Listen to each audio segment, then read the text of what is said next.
Today on For the Worthy Master Mode, Odysseus heads to the Underworld in search of hellstone ore and treasure, but will he manage to not drop a voodoo doll into the lava?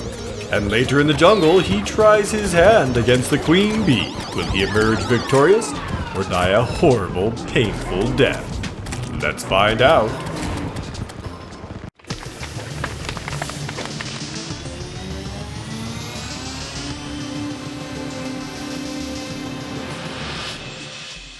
Hey there, my name is Soundtrack, and welcome back to another episode of my Terraria For the Worthy Master Mode playthrough series. In the last episode, we made a lot of progress, and today we're going to continue to make even more as we move closer and closer to finishing off Pre-Hardmode. So without further ado, let's get to it.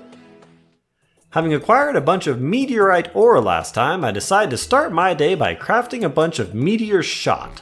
I honestly don't think I've ever used this stuff before, but understand that it ricochets or something. After making a stack of it, I run off to the nearby desert to try it out. Okay, that's pretty interesting. I wonder how this stuff will work in the jungle or dungeon. Back at base, I grab some pink gel I had gotten previously, make some pink torches, and then convert them into peace candles. These suppress monster spawn rates, and I'm planning to put them in the Underworld when I go mining for hellstone. I then work on selling some useless old junk, harvest my flower garden, and head down to my cavern village. I want to spend some time in the Underworld today, so I stock up on bombs to make a Helevator shaft in order to have easier access to the bowels of the world. I pick a spot just under the village next to a spider cave and start bombing away.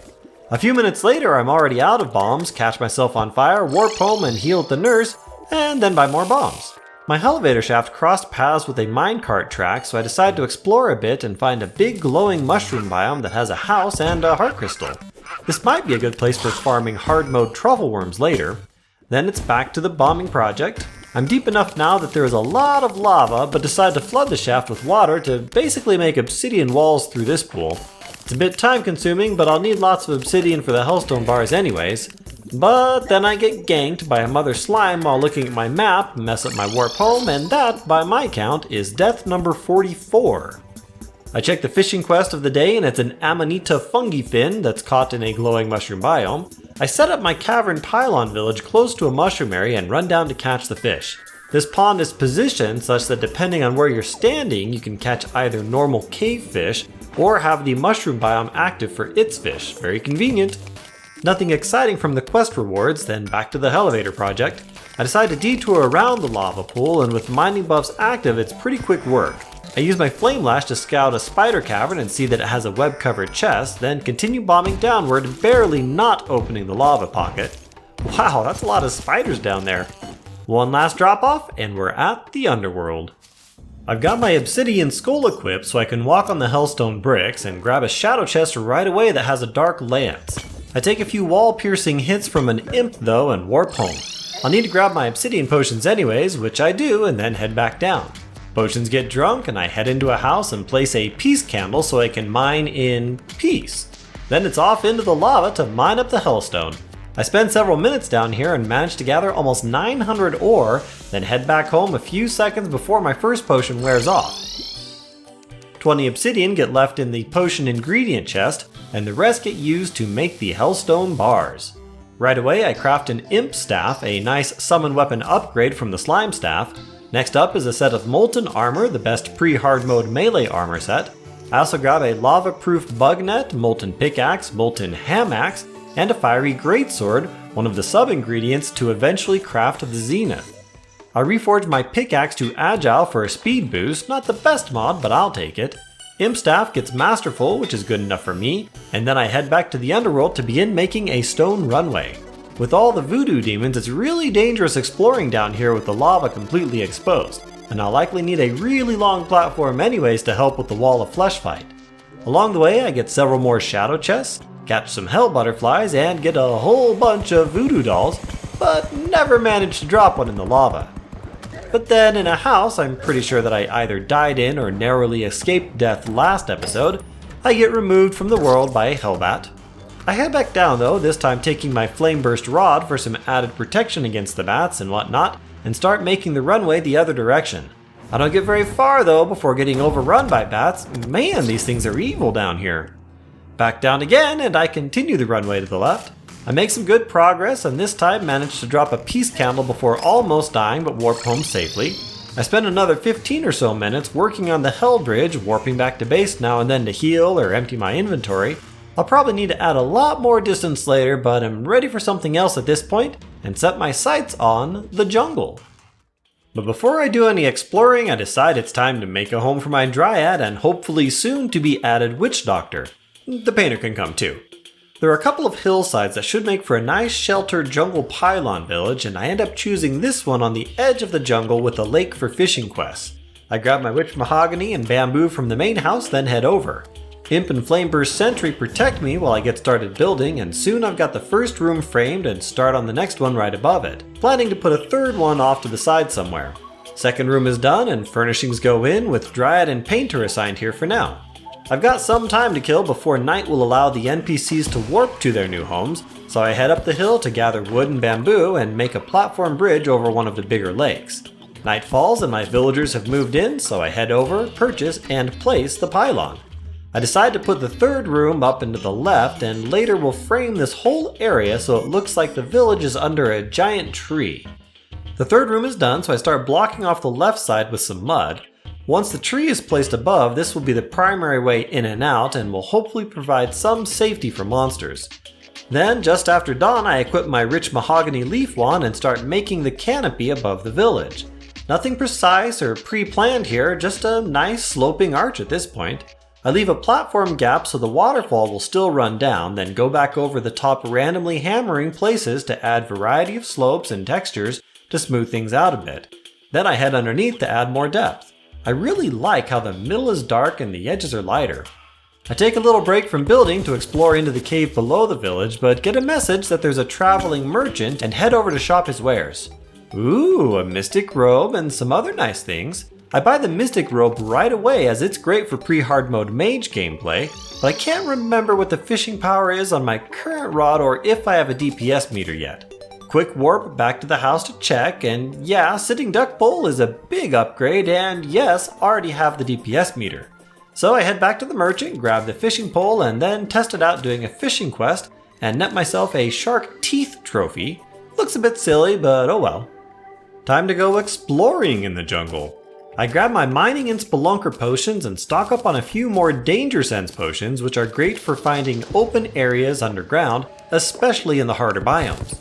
First tree chest gives me some flower boots. These can be used to get tons of fishing bait, and a bit later I find another beehive. There's water and lava near this one, so I intentionally get the honey to mix with the other liquids to get some honey blocks and crispy honey blocks, not realizing that my inventory was full and all the crispy blocks fell into the lava.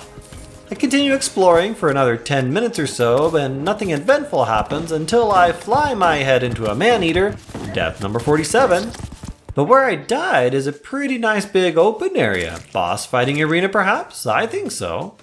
At the house I grab some materials, heart lantern, fill a bunch of bottles of honey, and make 5 or so abeeminations and stow them in my piggy bank for later.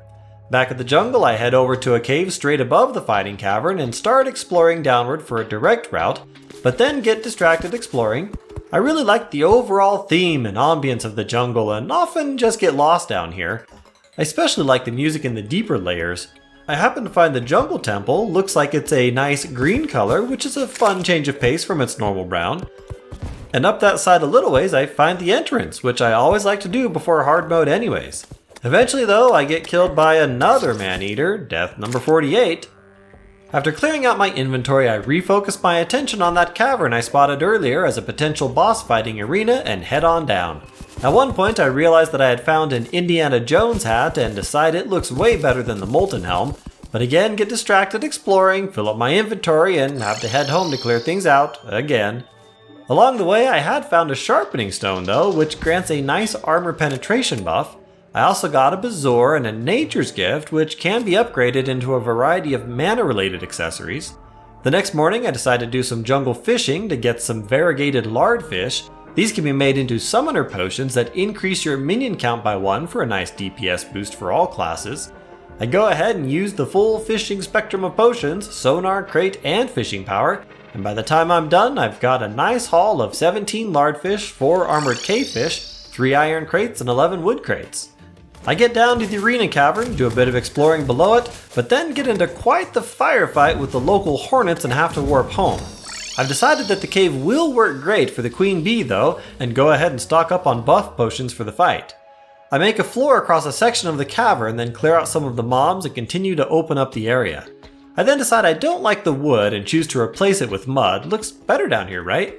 I'm planning to use water bolt for the fight, so I don't want too much area in order to concentrate the bolts, but I'll need at least some space to try to avoid the queen, as based on my experience last episode, she's quite fast in For the Worthy. Platform goes across the middle of the arena and then another row across the top. Heart lantern and star in a bottle get placed, then I close off the top left corner and I head down to a local beehive to fill up some honey buckets so as to not use up my small puddle at home. I then head back to the arena and place the honey bath. Jungle campfire gets placed for atmospheric consistency, and I warp home to clear out my inventory. I decide to go ahead and use some meteor armor for the fight, but accidentally had the recorder paused while crafting it. But I realized that while reforging my space gun at the Tinkerer and nabbed myself a mythical mod for the gun, I also reforged my fiery greatsword to legendary, put deadly on my expensive to reforge flameburst rod, and then head back down to the jungle. It's queen bee time. Down in the arena, I remember to wall off the top right corner, then pop my buffs and start spamming the water bolt and summon the bug. I'm gonna skip through parts of the fight rather than fast forward, as it takes about 2 full minutes to beat her.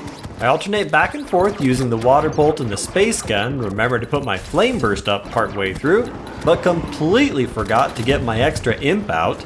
Overall, I feel like the fight is going pretty well, though it certainly is taking a lot longer than regular Master Mode.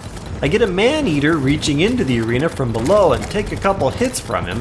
Good thing I have endurance and iron skin on in light of how many times I died to these things earlier. Towards the end of the fight, she is charging non-stop and I take several hits to the face, but soon enough, the fight is over and I've got another relic. I pop out my piggy bank to free up some inventory space and then open the loot bag. Honeycomb, hive pack, and bee gun. Very nice. The hive pack is the expert or higher boss accessory and really boosts the power of anything that summons protective bees, though I'll need to farm her more for the rest of her loot, which I do right away after getting that second imp out. This round goes even better than the first one for the most part, though near the end she got me with a couple of double charges that almost killed me. But then the witch doctor arrives just in time to give spiritual support, and the queen falls a second time. I grab the loot and warp home and then open the loot bag. Some repeats from last time, but I do get the honeyed goggles for a flying bee mount and the bee sneeze bow. Repeat items get sold, then I head over to the arena to place the relic. Molten armor goes back on, then I go and do a fishing quest and am rewarded with the golden fishing rod, the best fishing pole in the game. A bit later, I head over to the jungle village to meet the witch doctor in person and grab an imbuing station, which back at home I position above the alchemy table, and then for fun, make a stack of flasks of fire, and then decide to call it a day. We've still got the dungeon to more fully explore, and then it'll be time to prep for hard mode. Thanks for watching, and I'll see you next time. Cheers!